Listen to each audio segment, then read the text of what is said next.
Hey, everybody. Good evening. So happy that you are with us here on this Wednesday. Little Q&A, little NBA free agency, pretty much in the books. We've got Kings Summer League now moving on to Vegas, and we have Ryan in Sacktown. What's up, Rhino? How are you, buddy? Doing great, Napes. How you doing tonight? Good to catch up with you. I see you. You're there, so I know you survived the weekend with the clones down in LA, huh? Just barely, just by a pinch, Napes, but it made it back Yeah. safe and sound. Good time. Good time, huh?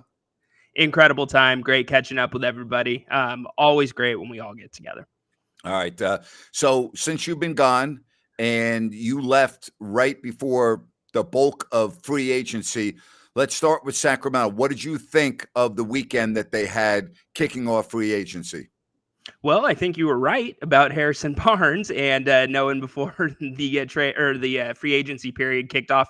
But looking at the macro view, Grant, you can't knock it. I mean, they're basically saying we have locked up our window for the next couple years. We know that because we've got most of our players signed for a couple of years, and they're betting huge on Keegan Murray, huge that he's going to take that next step. So I think what they did overall was really good, and it keeps them flexible if things don't work out.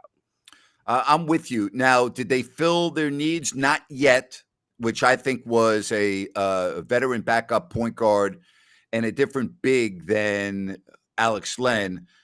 But the season doesn't begin until October. So I'm not that concerned with that right now. But I'm with you. You know, as far as Keegan Murray scoring 41 in Summer League, I'm sorry, Sea Dog, big deal. So what? Yeah. He should score 41 in Summer League. He's not playing against NBA players. So I'm not impressed with that at all. I don't think I already know he can play, Sea Dog. I didn't need to see Keegan Murray play 2 Summer League games for me to validate that the guy's a really good player. But the fact that he had 41, big deal. You know, it doesn't mean anything to me. I'm sorry. It just means nothing to me. I don't think he should have been playing. Summer League is not for players like Keegan Murray. It's just not. And I guess they put him on there to sell tickets, Rhino. But you know, again, I don't take anything from that at all.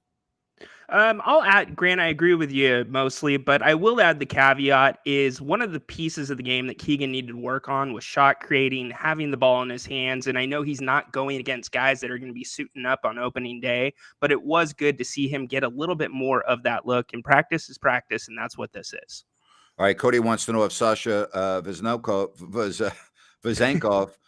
plays like Nemanja Bjelica. I haven't seen Sasha play enough to be able to answer that question. I guess we'll find out here in the near future. But I think it's really good that he's on the roster. That's for sure. Yeah, it's great, especially at the rate that they got him at 3 years, 21 million. As far as the comparison, I'm with you. I've only seen the highlights. He seems to be a little bit smaller, a little quicker, but time will tell as he matches up against NBA guys. Yeah, absolutely. So I mean, it just adds to the depth of the Kings, and now they start summer league in Vegas, and then we'll get in the training camp and see what the roster looks like. Anything else strike you? Obviously, Portland with Damian Lillard saying that he wants to be moved. Phoenix was very active. Anything else really strike you from free agency? Yeah, I really liked what the Lakers did. I thought they were aggressive. They knew the guys they wanted. They're a team that's kind of running it back, but yet they go out, they get a Gabe Vincent. They do some upgrading at that position. So I think they're set up pretty nice. But again, I do have to reinforce with what the Kings have done. It kind of blows away what we all wanted and what we wanted at the trade deadline, wanting to make these moves. And it just shows Monty is targeting guys because all the guys that we could have got at the deadline, they didn't get this Yep. time at free agency or even made a run at. So there's a plan in place. All right. Somebody wants to know how I feel about Jeremy Grant's contract. It's good if you're Jeremy Grant. That's for sure. It's good if you're Jeremy Grant, You get paid extra for staying through a rebuild these days. Oh, boy. Yeah. Good for Jeremy Grant, Yeah. All right. As far as where we're at right now in July, I mentioned this earlier on my program.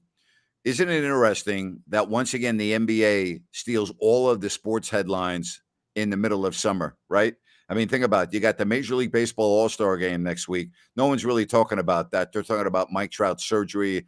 Ohtani gets mentioned, but the Right. NBA Summer League, and now everyone is waiting for Victor Wembanyama to play. And when he does make his debut in Vegas, that will be the lead story in every sports show in America. Absolutely. I mean, he's one of these guys that they've built up as this incoming phenom, a LeBron type, and so it's very hard. Grant, you called the basketball or called the league for 32 years. It's very hard to live up to those expectations and to even get a reading off of a guy that's playing in summer league against guys that aren't going to be in the league. That's it's kind of a production more than anything. Let's get some eyeballs on us. You know what? That's exactly what it does. All right. So, Keegan Murray had 41 points, 11 of 20. He played 31 minutes. He had 5 rebounds. All right, if I'm going to nitpick, he played 31 minutes in the first game and only had 1 rebound. Right. All right, so I mean, if we're going to do this, let's really do this, okay? I'm a huge Keegan Murray fan. I think the guy's going to be tremendous. We saw a message on the chat line that he's going to be a superstar. He's not going to be a superstar, but he could be an all-star. And I think if that happens, the Kings really could be the best team in the Western Conference. So there's nothing about Keegan Murray I don't like. Okay, I mean, I think he's tremendous on the floor and off the floor. I think the Kings got themselves a real gem. Would I like to see him rebound better? Yeah, I would. But, I mean, for a guy that's entering his second year, I love the guy. I think he's tremendous. Yeah, I think he's great too. And you look at what he did in the offseason, he's definitely put on some weight, which he needed to do if he's going to be playing that 4 role. And, if he's going to be in the Summer League games, which number one, Grant, 31 minutes in the California Classic, that's the first thing I take issue with. Yep. But the second thing is, yes, he needs to be able to rebound and bang around a little bit more with guys that are far undersized. 13 of 15 from the line, says Cody. So that's good. Again, he's a really good shooter. I'm not surprised. I sure hope that we've seen the last of him until October, though. You would think so. At this point, maybe just getting a look at him. There's been a lot of talk in Sacramento, Grant, about comparisons to his jump in this offseason. Kawhi Leonard like. Let's get this out of our mouth right now. He is not Kawhi Leonard, but yeah, he needs to be shut down. Let him go if he's going to be in Vegas, practice with the guys, camaraderie. But other than that, there's no reason to put him out there. All right. Really happy that you were with us. The Kings do wrap up Summer League in Sacktown 95-83 over Miami. Anything else strike you from these 2 games? Nothing really jumped out at me. No, nothing really jumped out for the most part. I would like to mention Jordan Ford. He's been a little bit of a standout for the Kings in these 2 games. Pretty good guard out of St. Mary's. We'll see if the Kings use him as a 2-way player because they get the extra one this year, but definitely a guy to watch throughout Summer League. Yeah. All right. Well, again, I think the Kings could use a little help in the backup role. Again, I'm not saying Davion Mitchell can't do it. I'm just saying I think there's a better option out there. Mitchell will still be used for what he does best. He's a really good defender, on the ball defender. We get that. If he could ever improve his offense just a little bit in terms of being more consistent, maybe he'd be that guy. But maybe it doesn't work in pro sports. You need to know what you have, and so I'm hopeful that will occur. This is a big offseason for Davion Mitchell. I don't think there's any doubt about that as he starts his 3rd season. Yeah, it's a huge offseason. He's been cornered into one type of player, right? If he's in the game, it's for defense, and he's the only one that can turn that around, and he has to turn that around for this team because if he can get the offensive side down, we're good on the defense. And Grant, you know this better than anybody. Defense is much harder to teach than offense. You got that right. Something else I talked about on a recent show. I said, let's wait until the first week of free agency is in the books, and we're almost there. And I said, then let's examine the rosters in the Western Conference. And if you just take Denver and put them aside for a moment, all right, let's just put them aside for a minute. Right now, and again, I'm just looking at rosters. Who's better than Sacramento? Possibly Phoenix. And I'm saying possibly because they're an aging team, and I think that attrition is going to hurt them. Possibly Golden State. Yes. But again, same thing as Phoenix. They got some players up there that are up in age and injuries. We've seen it, in the last year or two with Steph Curry and Klay Thompson. And Yep. so I think an intriguing team is Memphis right now because they get Marcus Smart. They get Morant back after 25 games. They signed Desmond Bain. They get Steven Adams back from injury. Don't sleep on Memphis. And then a team that I think could be Sacramento this year. In other words, what we saw last year with the Kings was a team that 12 months ago, Ryan, nobody really thought they were going to do much, and they ended up third. Yep. I'm looking for Oklahoma City to be that team, and I really mean that. I think Oklahoma City could jump into a non-playoff team into a top 8, not playing top 6, meaning they're automatically. And I really believe that. I think they've done great things with their franchise. They have a star, a bona fide star in Shai Gilgeous-Alexander. If Holmgren can make the impact that people are expecting him, and again, he's still a few years away, Rhino, because of the physicality, but he's already put on, I think, 15 or 17 pounds. Don't sleep on Oklahoma City this year. That's all I'm saying. Yeah, I wouldn't sleep on any of those teams. I would throw the Lakers in there too. Yep. I do think Memphis is the most interesting out of all the teams that we're talking about because Desmond Bain comes back, gets big money. He was hurt a lot of last year too. Yes, he We don't was. talk about that much. And you think about when they were out without Morant, they played pretty darn well at the end stretch. And I mean, yeah, they might miss Brooks a little bit here and there, but it definitely is going to clean up the locker room atmosphere to a degree, even though Morant's still in there. So watch for them. Also watch for Utah. Could Utah be a dark horse in a Yes. Damian Lillard race? Think about how many picks they've stacked up. They've got a great big man out there right now, and they could turn some heads this year as well. You made a very good point about Memphis. The reason why they were able to play so well without Morant was Tyus Jones was outstanding when he started, and he was part of that deal. They don't have him, but now you have Marcus Smart. So that remains to be seen. I agree with you about the Jazz. They have the assets that may be attractive to Portland. They've got that. So we'll see whether or not they're one of the teams that are in the Damian Lillard sweepstakes. If they were to get Lillard, then all of a sudden, to me, they're a team that you have to talk about as a top 4 team in the West. Yeah, I'm with you, Grant. I wouldn't say you put them up there with the Kings, but unproven, they're darn near close on paper. Especially with the way that you've seen them play the Kings without a possibility of the addition of Dame. So they would be an interesting one that I know the Kings would not want to see 4 times a year. All right. Again, when you look at the West, if we just, for sake of conversation, say Denver's still the best team, then could the Kings be 2 right now in the West? And the answer to that question is yeah, absolutely. Now, I keep on saying this, and this is something that no one can forecast, nobody can predict. The Kings had basically no injuries last year. The chances of that happening for 2 years in a row are rather small. So you got to factor in that they're probably going to have an injury or two that's going to impact them for part of the season. I like their depth, although I'm not crazy about their depth behind De'Aaron Fox, and I still think that's an area that they really have to work on. Yeah, it has to be addressed, and it doesn't seem to be addressed yet. Colby Jones, I know he's running a little bit of point right now. That's not going to be the answer. He's going to be a developmental player's second-round pick.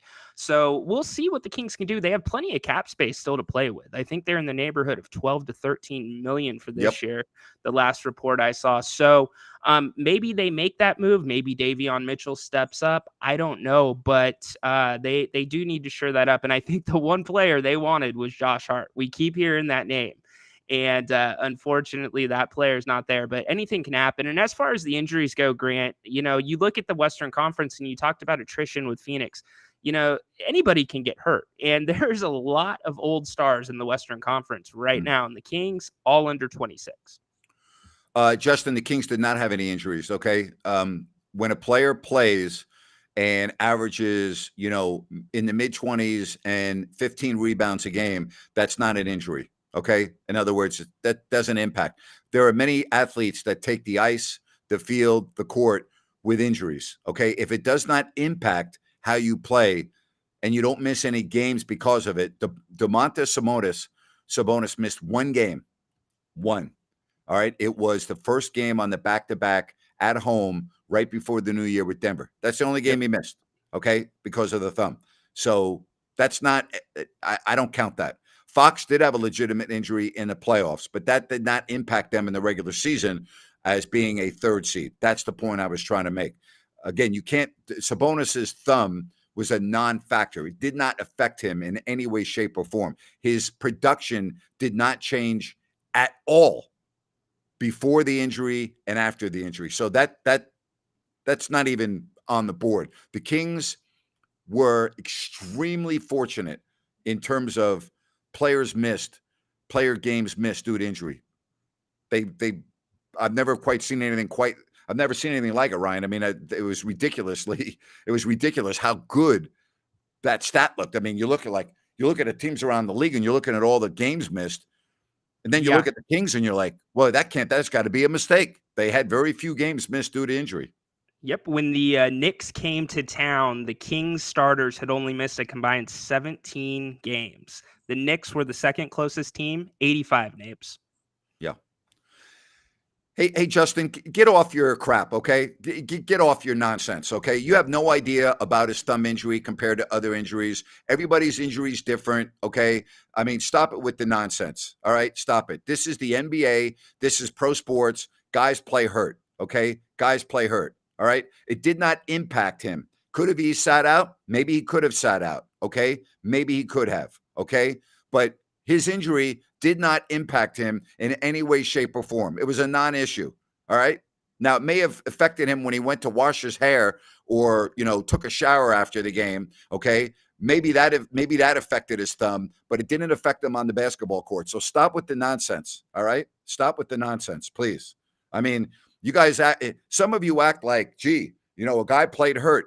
Really? Go look at the National Hockey League Stanley Cup playoffs and go look at the Florida Panthers and go look what their players were playing with. Go just spend 5 minutes and Google Florida Panther injuries in the Stanley Cup finals and look at what some of their players were playing with. It's called competing, okay? It's called pro sports. And if you have an injury and you can still play, and in the case of Sabonis, it does not impact you in any way, shape, or form, then it's not really worth talking about. All right. He missed one game because of his thumb. One. Stop it already, would you please? Guys that have high ankle sprains, all right, sprained ankles, much worse, much worse than what Sabonis had with his thumb.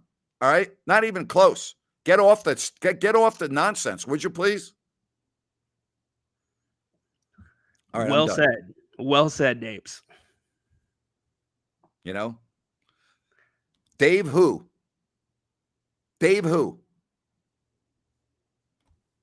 Yeah. Unbelievable. Good. Well, we're talking semantics here. Was he injured? Yes. Did he play? Yes. Did he miss time? No. That's it. Unbelievable. You act like this is like, romper room, like kindergarten. It's pro sports. All right. I mean, players from just a short while ago, 15, 20, 25, 30 years ago would laugh at you if they saw your messages. I mean, stop it already. Really. Grant's rant right there. You are exactly right. We love a little rant on a Wednesday evening. Huh, Rhino? Good rant, baby. Wake me up, Napes. Yeah. No, I'm not wrong. I'm actually 100% right. I'm not wrong. I'm not 95% right. I'm not 98% right. I'm 100% right. Correct. He missed one game. His production did not drop off at all.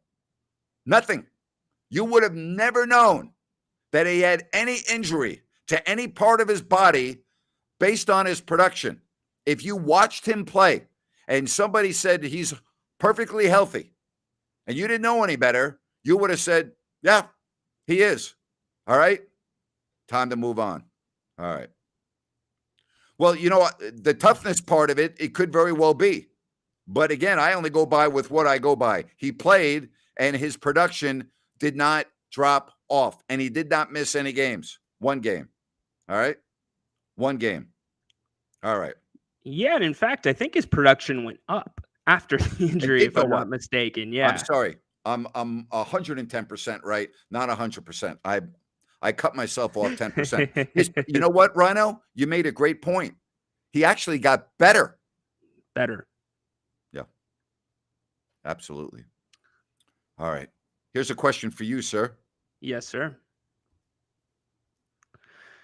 Let's see. Do you think Fott takes another step forward, or do you both think that we're here? No, we have not seen Fox's ceiling at all. I don't know that you're going to see that next dramatic step as you saw from 5 to 6, but you're going to see progression if everything plays out. You got more pieces around him that he's familiar with. They get to run it back. I look for him to just blow you away even more this season. How about you, Napes? I think he is going to be a perennial all-star. You got to remember, he didn't make the all-star team last year. He was added on. In other words, he wasn't on the original all-star team. Keep that in mind. I believe that that will be a thing of the past. Barring injury, I think he will be a perennial all-star. Now, here's the area that I think he still has room to grow, and that's his perimeter shooting. So I'm hoping that can get a little bit better, but I'll answer the question this way. Before the finger injury in the playoffs against Golden State, for was it the first 3 games, if I'm not mistaken, Ryan? Yes. Okay. That level that we saw from De'Aaron Fox is, to me, his ceiling. Like, I don't think he can play better than he did in the first 3 games of the series against Golden State. That was superstar level. Okay. Can he be incrementally better in certain areas? Of course he can. But I will just say, I think barring injury, we're going to see him on the All-Star team for many years to come. Yeah, I would think so. And if we're going to talk about, if we're going to pick a little bit on this, I do want to add one other area that I think he can improve, and that's vision in addition to shooting. There were a lot of times where Sabonis was coming off the roll where Fox missed him, where other times the same look was there and Monk hit him every single time. So I would like to see De'Aaron work on that a little bit more. But yeah, I think you're right, Grant. All-star indeed. Yeah. All right. No question about that. Well, and Cody, this is pretty much what Rhino was just talking about. He can improve the passing more. I don't think there's any doubt about that. I think that is one area that I think he could grow in the stat column is assists per game. Absolutely. And that's going to go to tempo and touches. Yeah. He's going to have more opportunities than most point guards in this league. So make the most out of him, which I'm sure he'll do. It's pretty amazing when you look at how the Kings played last year that they did such a good job at taking care of the basketball. We thought Yeah. that would be one of the real big keys in the series against Golden State, and it really was. I mean, it was. They still lost, but that proved to be true, whereas the Warriors were very sloppy with the ball all year. The Kings, for a team that scores as much and runs as much, that was really encouraging to see how well they took care of the basketball. Yeah, it was huge. And it's one of those things that they've absolutely got to keep up, Grant. That can't be an area of the game that they slip. That is one of the key components to this team. So, I mean, a team that can play this fast and turn the ball over that little, that's special. All right. A lot of people, says Sea Dog, are saying that the other contenders in the West have gotten better while we have stayed the same. It's not easy to just input a bunch of new players into the rotation and have it work. I disagree with that. Okay. I think the Kings are going to be better, and I think they're going to be better, not necessarily better than the 3rd seed in the West, because I don't know. But I think as a team, I think they are going to be better because I think Keegan Murray is going to be better. He's now entering his 2nd season. He's got a year under his belt. He's seen it. He now knows what to expect. He knows about the rigors of an 82-game season. So I think he is going to be better, right?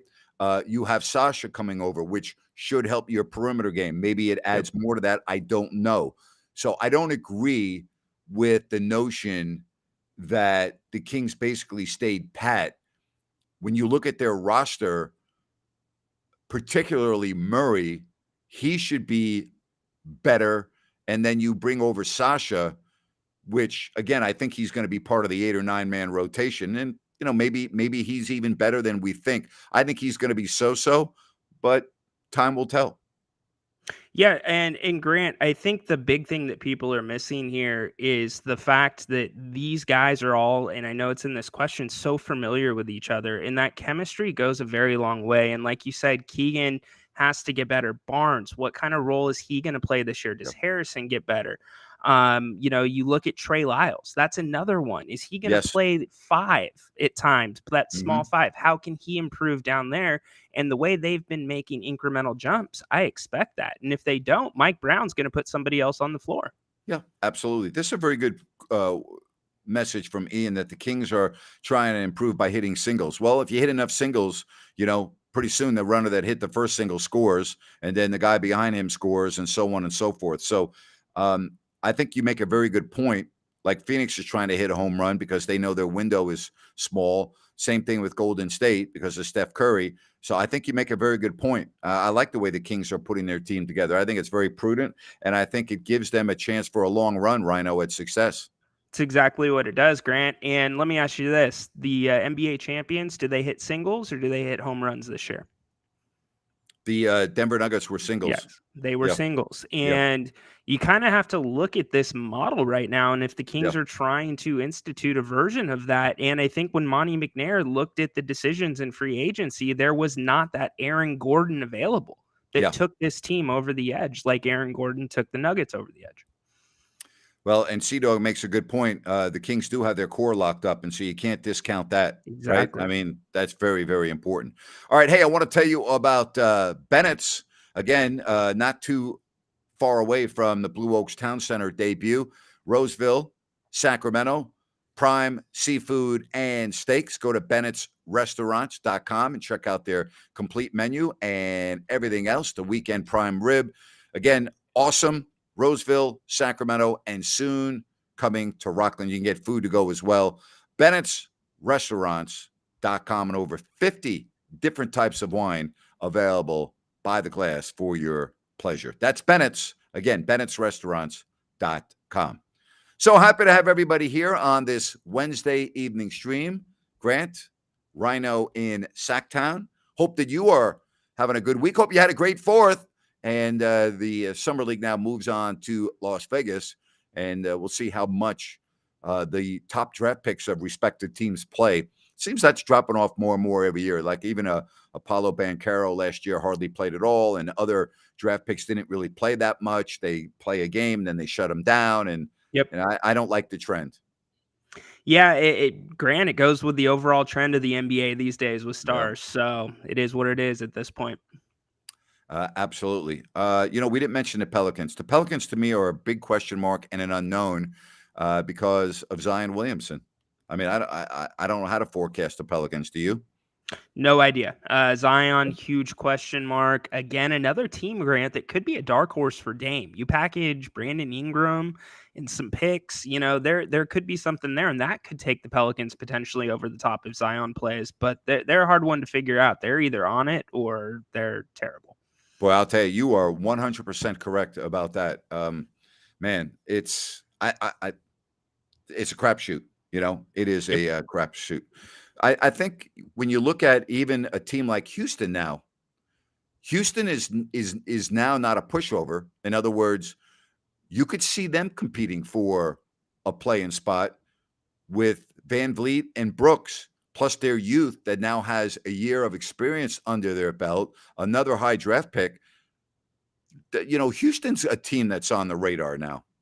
Houston's a team that you almost look at on paper and say, if we saw them, say the Kings were the 1 seed, I wouldn't want to see them as an 8 just because of what they're putting together. Are they done yet? But yeah, Yeah. they could be exciting. You look at teams that were non-playoff teams last year in the West. Oklahoma City, to me, will be making that jump this year. The question is, could Houston? I think the only team right now that I think you can just cross off your list are the Portland Trailblazers. Would you agree with that? Yeah, I would agree. Portland either way. And again, with the rush with Dame, I don't think there's going to be a rush. So he may be around still, but it's not going to matter. I think that they're not going anywhere this year. And look at this. We haven't talked about Minnesota. They have a lot of talent on that team. I mean, they really do. When you look at Edwards and you look at Cat and you look at obviously, Reed, and you looked at what Gobert. I mean, they have talent on their team, right? They have a lot of talent, but when all that talent's been together, it's not worked, right? And I guess we can't say there's a huge sample size of everybody being healthy, but along with that talent comes a high payroll. You now have three max players, and I have a feeling Minnesota is not done yet, Grant. I could see them making a move, whether that be Towns or something else. Yeah, I should have included the Spurs. They're not ready either. That's a good point. I know they have, Wembanyama, but I think it would be unrealistic to think that he's going to move this team into the postseason. So I would agree with you. I would include the Spurs and the Blazers. Good job there with that. I mean, I could see the Spurs being lucky to win 20 games this year. I don't think they're there yet. But if Victor Wembanyama is as good as everyone says, in other words, if he's that guy, it won't take long before they're a very relevant team in the West. No, it won't. And you got Pop still behind the helm, so Yeah. that, don't count that guy out ever. Yeah. But it could be quick for them. Who knows? As far as Houston, I guess we'll find out, right? Dylan Brooks is a weird dude, tough to figure out. Yeah. Maybe a change of scenery is good for him. And now you have a new backcourt of Van Vliet. I know one thing, it's a much better backcourt than they had last year. That much we can agree on. So yeah, they got some talent there. Yeah, and I disagree with that comment. They're not selling their soul. You're talking about one player. I wouldn't say that about Fred Van Vliet. He's been a stand-up professional in Toronto, great veteran. So, let's not count him out yet, but don't discount the team as a whole. Yeah, a lot of fun. Keep your questions coming along as we talk about a little basketball here in the first week of July, the California Classic in the books, now to Vegas. And then before you know it, training camps will be opening up at the end of September, and you get the schedule coming out here. The schedule normally comes out first week or so of August, and then you can try to go through what you think are difficult stretches. But we all thought that the stretch out of the All-Star break for Sacramento was going to be really, really difficult, and they took off, and they got, let's face it, they also got very fortunate with all the injuries for the opposition. But the bottom line is what looked to be like murderer's row ended up being not too difficult. Yeah, and it built up that confidence for the Kings too, coming right out of the gate. So let's talk about this schedule release. How many national TV games do you think the Kings are getting this year? I think they will be on 12 times. I think that's fair. I think they're double digits for sure, which is going to be a huge change for Sacramento. Yeah. So I think 12 times. Speaking of national TV, your thoughts on Jeff Van Gundy? I did a rant on, or did a podcast on this yesterday, and I actually played a clip from Christopher Mad Dog Russo from Sirius XM, and he thinks Adam Silver was behind this. The dog went on his radio show and said there's no way ESPN would have fired Van Gundy. He's too good. He is too well respected and too well liked by so many, and that he feels that this came from the league office because Van Gundy is criticizing the officials and other aspects of the NBA so often on the air. Very interesting. So I did not catch the entire Van Gundy thing, and I'm not going to blame it on the smack off or Matt in LA if you're listening. But so what was, in a nutshell, the Van Gundy situation? Well, in a nutshell, ESPN laid him off along with basically 20 other employees, including Steve Young, Jalen Rose, Keyshawn Johnson, Susie Colbert, Max Kellerman, a whole bunch of people. And Chris, out of all the people that got fired, I'm with Chris. I thought Van Gundy was the most puzzling to me. Number one analyst, number one broadcast team with Breen and Jackson. People love him, and yet he got fired. And Chris thinks that there's no way that was done internally by a decision from someone at ESPN. He thinks the league intervened, and he thinks that with the TV contracts currently being negotiated, Silver said, you need to get him off. All right, we're moving forward. You're going to be a partner of ours. He's too critical, and we don't want him on. And I think Chris could be spot on there. I really do.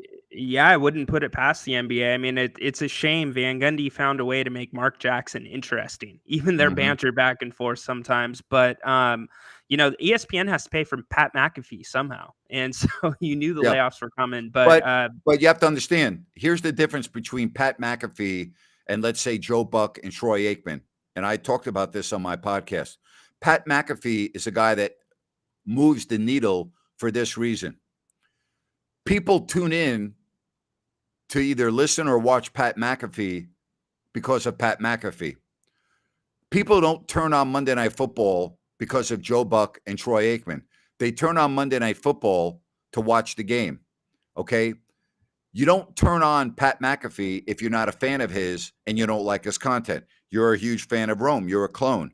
Why do you follow Rome? Because you like him. He moves the needle. But if someone out there doesn't like Rome, they never turn him on because they don't care for him. That's the difference between announcers and talk show hosts. In other words, Pat McAfee, just like when I did a show in Sacramento for all those years, you're not listening to me if you don't care for my content and don't like me as a host, or you don't like what I have to say. You're not going to ever tune me on. All right. You're not going to turn it on. So there's the difference. McAfee will probably make money for the network. All right. He'll probably bring in revenue, which will help others. I don't think that's the case with Buck and Aikman. They're paying those two in the neighborhood of $35 million a year, Ryan, to do 18 or 19 football games. That's absurd. It's a better living than playing in the league if you're Tom Brady at this point, and likely close to the money Aikman earned as a player per year. But yeah, that is a difference. And I also, Grant, I would propose this.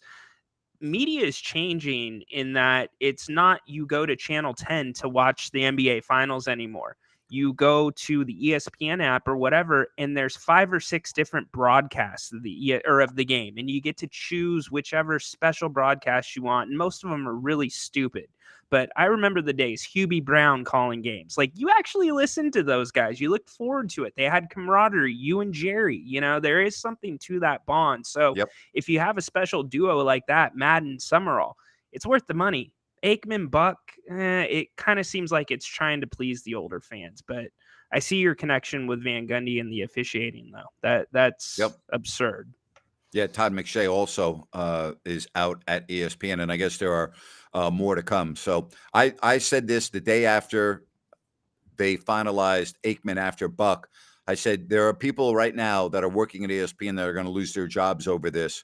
Now, that's not the only reason why all those people were laid off, but it's part of the reason, and it's a big reason. Let's just say, hypothetically, that you paid them $500,000 a game instead of $1 million a game, okay? Or you paid a top flight announcer that amount of money, which you could get big time top flight announcers for that kind of coin. That leaves you in the neighborhood, and I'm doing ballpark figures here, okay? Yeah. $17 or $18 million that you can just spend on most of the people that you just fired, and they could still have jobs. So when you pay a absurd, ridiculous amount of money when you don't have to, and make no mistake about it, ESPN did not have to pay their announcers $1 million a game. Okay? Football fans are going to watch Monday Night Football regardless of whether you and I are doing the game, Rhino, or Buck and Aikman. That's the reality. People are going to watch. And here's the other deal. ESPN also, as you just said, they have alternative programming. For more than half the games, you can go listen to Peyton and Eli, which I, by the way, do. Now, it still registers as ESPN rating points because it's on ESPN programming. But me personally, I didn't do it this past year, but in the first year, I did not care for the announce team of Steve Levy and Booger McFarland and Riddick Bowe, okay? I didn't really care for them. Didn't hate them, but I very often would watch Peyton and Eli. Now, I'm also partial because I'm a big New York Giants fan and blah, blah, blah. Sure. But no matter who was announcing a game, and on games that Peyton and Eli did not have a show, which was, several times during the season, I still watched the game. I wasn't going to turn the game off because of Levy, Bowe and McFarland. I still watched the game. So I just think ESPN was extremely careless with Buck and Aikman. And I think it's cost people their jobs. Yeah, and it will continue to cost people their jobs, Grant, for the extent of that contract, likely. And I don't know what the new age looks like in terms of these deals going forward, but I venture to say you're probably not going to see a lot of big name announcers getting that kind of money anymore to call games unless you're a Tom Brady who's never called a game before, Yep. and he's getting paid what, 20 million a year?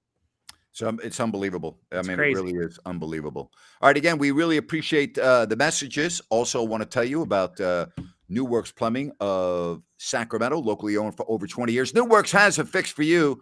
Call the number on your screen or go to sacserviceplumbing.com. And remember, if you have an emergency in the middle of the night, no problem. New Works will be there with their 24/7 service. Go to sacserviceplumbing.com. New Works Plumbing, they've got a fix for you.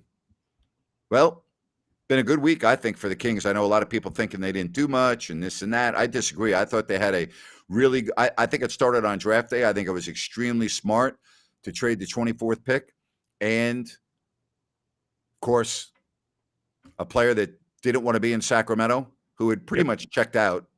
Let's just call it the way it is. And Rashawn Holmes, and got that salary cap flexibility. Now, had Portland not taken Chris Murray, I firmly believe Sacramento would have taken Chris Murray. I believe that would have happened, and maybe we're not having these conversations, but everything happens for a reason. I think they made a very wise decision with Dallas, and now look at all the things they've been able to do as a result of that. So I think it's great. I really do. I think it's great. Yeah, it's hard to knock them, and it's great too because they're betting on their own guys. They're betting Keegan's going to make that jump, but it's hard to knock them. Just like Sea Dog said, I think I said it to open the show too, that you have a window. If this team plays the way that they played offensively last year, and who knows if they can play defense for even half the season that they played in the first half of the Warriors series, this could be a very, very special team. And you have that for 2 to 3 years with players that should be improving, whether it's Sasha, Keegan, etc. So sky's the limit. Do you think the Kings right now, and again, there'll still be some trades and there are going to be some moves. We don't know where Dame's going, if at all. Do you think it would be outlandish to say the Kings could be the second best team in the West right now? No, not at all. If they walk into opening day tomorrow as is, I think that it's very likely they could be the second best team. You just look at how this team has grown again and how they continue to get closer. You add Sasha into the mix, which you think is going to be so, but I don't think the other teams around them have done enough to get better. What team has done enough to push the Kings as is out of that spot? Pete D'Alessandro is not the GM of Orlando. He's an executive vice president of basketball operations. My thoughts on that is the Orlando Magic have a vice president of basketball operations that is incompetent. That's what they just did. They just hired a person that's incompetent to be in that position. Anthony Parker, by the way, is the general manager of the Orlando Magic. I don't know why anyone would have Pete D'Alessandro involved with their basketball operation, but teach their own. Teach their own. Yep, absolutely. All right. Any other questions? We are happy to answer them right here on this Wednesday evening edition of our Open Forum Q&A, talking a lot of basketball. And boy, got the All-Star game coming up next week. Do you care about the Major League All-Star game? Yeah, you know what? Actually, I do. It's pulled me in a little bit more. It's been more competitive. Home Run Derby was a little bit better last year, so yeah, you can punch my ticket as watching. All right, so you'll watch it, right? Yeah, absolutely. Okay. All right. How about you? No, I won't watch it. Not unless I'm at home and that nothing else is on. Nothing else is on. Yeah. So while we're on the topic of baseball, you're the Los Angeles Angels. What are Yep. you doing with Ohtani right now? Well,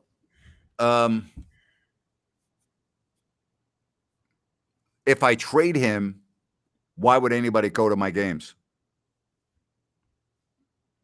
Mike Trout would be the counter argument. Again, if I trade Ohtani, why would anyone buy tickets to go to my games? I mean, I understand what you're saying. So do I think Ohtani is going to be on the Angels next year was really the question you're asking me, correct? Yes. And I will say yes. What do you say? I don't know. I to the ticket argument, it's not like the Angels are selling out every single night. And as far as Otani goes, they're not winning with him. So what do? You still have Mike Trout, who has plenty left in his Yeah, career. but they I don't win guess with Mike Trout either. No, they no, don't win. right? Yeah, they don't win with Mike Trout either. But my point being is you just can't let Otani walk. You got to get No. something for him. But then if you're on the back end and you're the other team, you better be damn sure he's going to sign with you after he's traded. Yeah. Well, I listen. I think it would be. It sounds crazy to talk about a team in the number 2 market. I think it would be great for baseball if Otani went to a team that was more high profile. I think it would be really a boom for the sport. I mean, think about Otani plays for a non-playoff team, and yet, and he plays with Mike Trout. Do you know that nobody really talks about Mike Trout anymore? All the Yeah. talk in baseball is about Otani. Yeah. Now, Trout just had surgery. He's going to be out for 4 to 6 weeks. But the point I'm trying to make is most observers agree that Mike Trout is on a mountaintop of Major League Baseball, correct? Yes, they do. He rarely gets mentioned. It's always Otani. Well, and to be fair to Mike Trout, Otani is a player that we've never seen before. Correct. That does it both ways, which has spurred all the conversation about should he be paid as a pitcher and a hitter and a fielder. But I think he's Babe Ruth. He is. And some are saying he's one of those athletes, kind of like a Connor McDavid. Even though he's getting a decent amount of run, he's not getting enough run for how special he truly is. Well, Connor McDavid is a interesting comparison, and the reason for that is he plays in Edmonton, where the American hockey fan is not thinking of watching the Edmonton Oilers, even though they have a true superstar. We saw it with Wayne Gretzky. They won 4 cups at Edmonton, and he went to LA to the Kings, and they set the world on fire. Yep. Otani plays, think about this, in Los Angeles. Anaheim's the Los Angeles market.